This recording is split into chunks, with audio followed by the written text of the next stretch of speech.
আপনাদের চোখ বুঝি আবারও এক বন্যা রক্ত দেখতে চায়।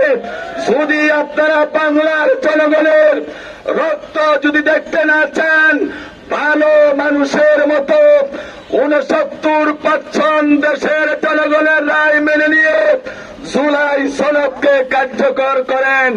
অন্যথায় এই দেশের জনগণ বিগত ফ্যাসিস্টের মতো আপনাদেরকে আবারও বিদেশের বাড়িতে পাঠাতে বাধ্য হবে।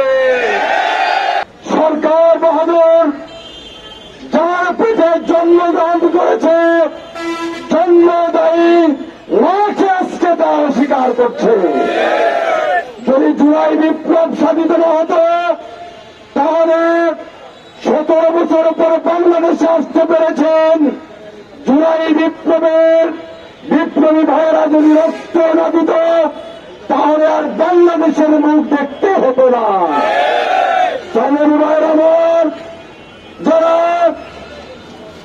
গুম হয়েছিল পাতানো গুমের মাধ্যমে যারা দীর্ঘদিন হিন্দুস্তানের শিলংয়ে অবস্থান করেছিলেন, আজকে জুলাই বিপ্লবের মাধ্যমে যদি আমরা নতুন বাংলাদেশ না পেতাম, তাহলে বাংলাদেশের স্বরাষ্ট্রমন্ত্রী হওয়া আপনার কপালে যুক্ত না। জুলাই বিপ্লবের রক্ত যদি না যুক্ত, তাহলে লন্ডন থেকে এসে প্রধানমন্ত্রী হওয়ার স্বপ্ন সাধ পূরণ হতো না। ভাইয়ের আমার, আজকে প্রধানমন্ত্রী হওয়ার পর আপনারা আপনাদের অতীত ইতিহাসকে ভুলে গিয়েছেন। শিলং থেকে ফেরত আসার পর আপনারা আপনাদের অতীতের ইতিহাসকে ভুলে গিয়েছেন।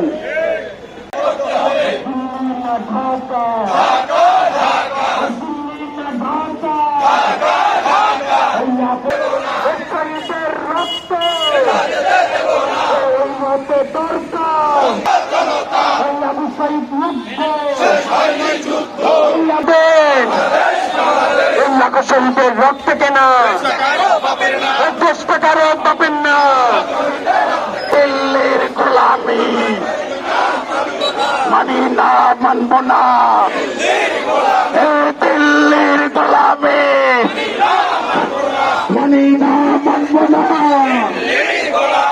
ইনকিলাব ইনকিলাব আবু সাইদ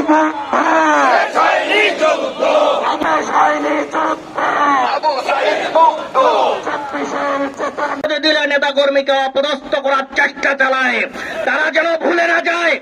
নচেত বাংলাদেশ থেকে শিলং আর লন্ডনে ফেরত যেতে হবে ইনশাআল্লাহ। যে বক্তব্য রাখছেন জুলাই অভ্যুত্থানের অন্যতম নেতা জনাব, অতি বিলম্বে জুলাই সনদ বাস্তবায়ন করতেই হবে ইনশাআল্লাহ।